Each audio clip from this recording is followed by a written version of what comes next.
कालची घटना ही अतिशय दुर्दैवी घटना आहे.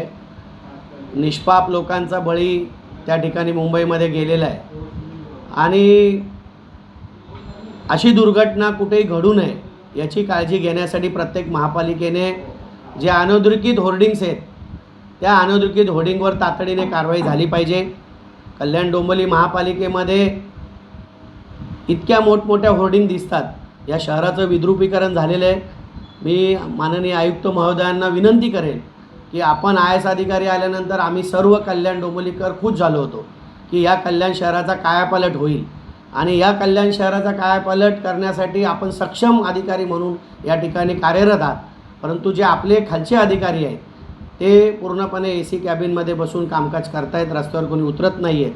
आणि आज जर आपण रस्त्यावर पाहिलं तर ज्या होर्डिंगची नियमावली नगरविकास खात्याने 2022 साली बनवली होती त्याचं पूर्णपणे उल्लंघन करून 90% जवळजवळ अनधिकृत ज्या होर्डिंग्स आहेत त्या कल्याण शहरामध्ये लागलेल्या आहेत.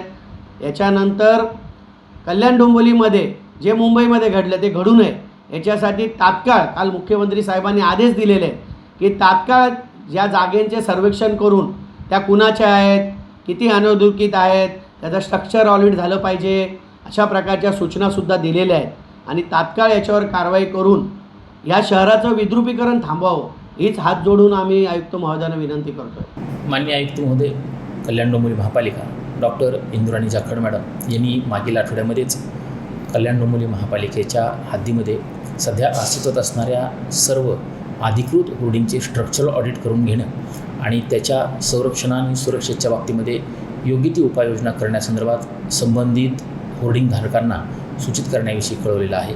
त्याप्रमाणे महापालिकेकडून कारवाई केली गेली आहे.